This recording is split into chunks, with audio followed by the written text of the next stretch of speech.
ವಾತಾವರಣದಲ್ಲಿ ಅಥವಾ ಆಹಾರ ನೀರಿನಲ್ಲಿ ವ್ಯತ್ಯಾಸವಾದಾಗ ಕೆಮ್ಮು ಶುರುವಾಗುತ್ತೆ. ಮಾತುಕತೆ, ಕೆಲಸ ಕಾರ್ಯಕ್ಕೂ ಅಡ್ಡಿಪಡಿಸುವ ಕೆಮ್ಮು ಸರಾಗ ಉಸಿರಾಟಕ್ಕೂ ಕುತ್ತು ತರುತ್ತದೆ. ಕಫ ಎದೆ ನೋವಿಗೂ ಕಾರಣ ಆಗುತ್ತೆ. ಈ ನಿಟ್ಟಿನಲ್ಲಿ ಕೆಮ್ಮಿನಿಂದ ಮುಕ್ತಿ ಹೊಂದಲು ಇಲ್ಲಿವೆ ಸರಳ ಪರಿಹಾರೋಪಾಯಗಳು. ವಿಪರೀತ ಕೀಟಲೆ ಕೊಡುವ ಕೆಮ್ಮಿನ ಕಂಟಕ. ಕಫ ಕೆಮ್ಮು ನಿವಾರಣೆಗೆ ಬೆಸ್ಟ್ ಮನೆಮದ್ದುಗಳು. ಶೀತ ಮತ್ತು ಕೆಮ್ಮಿನ ಮೂಲಕ ನಮ್ಮ ದೇಹದಿಂದ ಸಾಕಷ್ಟು ನೀರು ಹೊರಹರಿಯುತ್ತೆ. ಇದಕ್ಕೂ ಮುಖ್ಯವಾಗಿ ವೈರಸ್ಸುಗಳ ವಿರುದ್ಧ ಸೆಣಸಲು ನಮ್ಮ ಬಿಳಿ ರಕ್ತ ಕಣಗಳಿಗೆ ಹೆಚ್ಚಿನ ನೀರು ಬೇಕು. ಆ ಕಾರಣ ಸಾಧ್ಯವಾದರೆ ಬಿಸಿ ನೀರು, ಇಲ್ಲದಿದ್ದರೆ ಉಗುರು ಬೆಚ್ಚನೆಯ ನೀರನ್ನ ಸ್ವಲ್ಪವಾಗಿ ಕುಡಿಯುತ್ತಲೇ ಇರೋದು ಒಳ್ಳೆಯದು. ತಣ್ಣನೆಯ ಅಥವಾ ಐಸ್ ನೀರು ಸರ್ವಥಾ ಸಲ್ಲದು. ವಾಸ್ತವವಾಗಿ ಕೆಮ್ಮಿಗೆ ಕಾರಣ ನಮ್ಮ ಬಿಳಿ ರಕ್ತ ಕಣಗಳು. ಇವು ವೈರಸ್ಗಳೊಂದಿಗೆ ಹೋರಾಡಿ ತಾವು ಸತ್ತು ವೈರಿಗಳನ್ನು ಸಾಯಿಸಿ ಕಫದ ಮೂಲಕ ದೇಹದಿಂದ ಹೊರಬರ್ತವೆ. ಈ ಕಫ ಗಂಟಲಿನ ಒಳಭಾಗ ಹಾಗೂ ಮೂಗಿನ ಹೊಳ್ಳೆಗಳ ಹಿಂಭಾಗದ ಗೋಡೆಗಳಲ್ಲಿ ಅಂಟಿಕೊಳ್ಳುತ್ತೆ. ಕೆಮ್ಮಿನ ಮೂಲಕ ಗಂಟಲ ಒಳಭಾಗದಲ್ಲಿ ಮುಂಭಾಗದಲ್ಲಿರೋ ಕಫ ಸುಲಭವಾಗಿ ಹೊರಬರುತ್ತೆ. ಆದರೆ ಹಿಂಭಾಗದಲ್ಲಿರೋ ಕಫ ಅಷ್ಟು ಸುಲಭವಾಗಿ ಬರೋದಿಲ್ಲ. ಯಾಕಂದ್ರೆ ಗಾಳಿಯ ಒತ್ತಡ ಹಿಂಭಾಗದಲ್ಲಿ ಕಡಿಮೆಯಾಗುತ್ತೆ.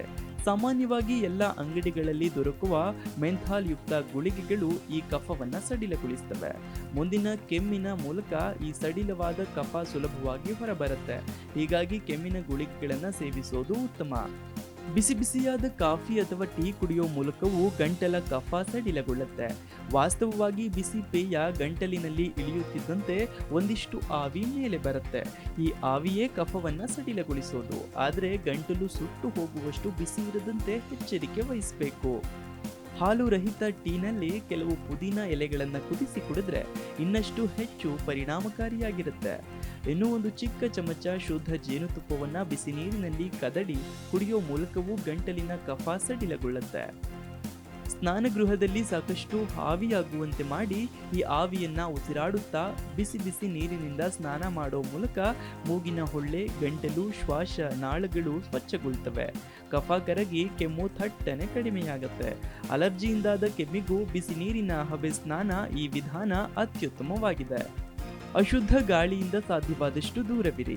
ಪೂಜೆ, ಸುವಾಸನೆಗಾಗಿ ಬಳಸೋ ಊದುಬತ್ತಿಗಳ ಸಹಿತ ಕೆಮ್ಮು ಇದ್ದಾಗ ಯಾವುದೇ ಹೊಗೆ ನಮ್ಮ ಆರೋಗ್ಯಕ್ಕೆ ಒಳ್ಳೆಯದಲ್ಲ. ಗಾಳಿಯಲ್ಲಿರುವ ಹೊಗೆ, ಪರಾಗರೇಣು, ಸುಗಂಧ ದ್ರವ್ಯ ಮೊದಲಾದವು ಅಲರ್ಜಿಯನ್ನ ಉಂಟು ಮಾಡಬಹುದು. ಬಿಸಿ ನೀರಿಗೆ ಸ್ವಲ್ಪ ಉಪ್ಪನ್ನು ಸೇರಿಸಿ ಬಾಯಿಯನ್ನ ಮುಕ್ಕಳಿಸಿ ಬಾಯಿಯನ್ನ ಮೇಲೆತ್ತಿ ಗಳಗಳ ಮಾಡೋದು ಹೆಚ್ಚು ಪರಿಣಾಮಕಾರಿಯಾಗಿದೆ. ಉಪ್ಪಿನ ಕಾರಣ ಕಟ್ಟಿಕೊಂಡಿದ್ದ ಕಫ ಸಡಿಲವಾಗಿ ಹೊರಬರುತ್ತೆ. ಅರಿಶಿನ ಬೆರೆಸಿದ ಟೀ ಕುಡಿಯೋ ಮೂಲಕ ಕೆಮ್ಮು ಶೀಘ್ರವಾಗಿ ಗುಣಮುಖವಾಗುತ್ತೆ. ಅರಿಶಿನದ ಆಂಟಿಬಯೋಟಿಕ್ ಗುಣಗಳ ಕಾರಣ ಕಫ ಶೀಘ್ರವಾಗಿ ಹೊರಬರುತ್ತೆ. ಇದು ಮಕ್ಕಳಿಗೂ ಹಿರಿಯರಿಗೂ ಕುಡಿಯಲು ಸುರಕ್ಷಿತವಾಗಿದೆ.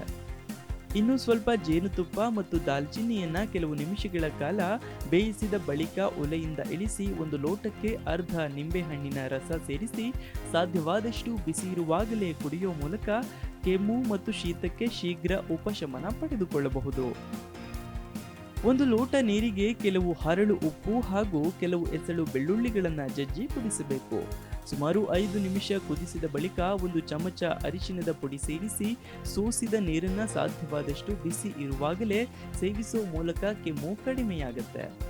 ತುಳಸಿ ಮತ್ತು ಕಾಳು ಮೆಣಸನ್ನ ಸಮ ಪ್ರಮಾಣದಲ್ಲಿ ಪುಡಿ ಮಾಡಿ 1 ಇಂಚಿನಷ್ಟು ದೊಡ್ಡ ಶುಂಠಿಯನ್ನ ಜಜ್ಜಿ ಎಲ್ಲವನ್ನೂ ಒಂದು ಲೋಟ ನೀರಿನಲ್ಲಿ ಕುದಿಸಿ ಎಷ್ಟು ಸಾಧ್ಯವೋ ಅಷ್ಟು ಬಿಸಿ ಇರುವಾಗಲೇ ಕುಡಿಯೋ ಮೂಲಕ ಎಷ್ಟೇ ಗಟ್ಟಿಯಾದ ಕಫ ಇದ್ದರೂ ಶೀಘ್ರ ಉಪಶಮನ ದೊರಕತ್ತೆ. ಕೆಮ್ಮಿನ ನಿವಾರಣೆಗೆ ಪರಿಣಾಮಕಾರಿಯಾದ ಔಷಧಿಗಳು ನಮ್ಮ ಅಡುಗೆ ಮನೆಯಲ್ಲಿಯೇ ಇವೆ. ಅಲ್ಲದೆ ಯಾವುದೇ ಅಡ್ಡ ಪರಿಣಾಮಗಳು ಇಲ್ಲದಿರೋದು ಈ ಔಷಧಿಗಳನ್ನು ಬಳಸಲು ಇನ್ನೊಂದು ಸಕಾರಣವಾಗಿದೆ. ಈ ಮೂಲಕ ಕೆಮ್ಮಿಗೆ ಥಟ್ಟನೆ ಆರಾಮ ನೀಡೋ ಈ ಸರಳ ಉಪಾಯಗಳನ್ನು ಅನುಸರಿಸಬಹುದಾಗಿದೆ. ಪ್ರತಿಕ್ಷಣದ ಸುದ್ದಿಗಾಗಿ Zee Kannada news app download ಮಾಡಿ. Live TV, latest updates, entertainment, lifestyle, technology ಸುದ್ದಿ ನಿಮ್ಮ ಅಂಗೈಯಲ್ಲಿ.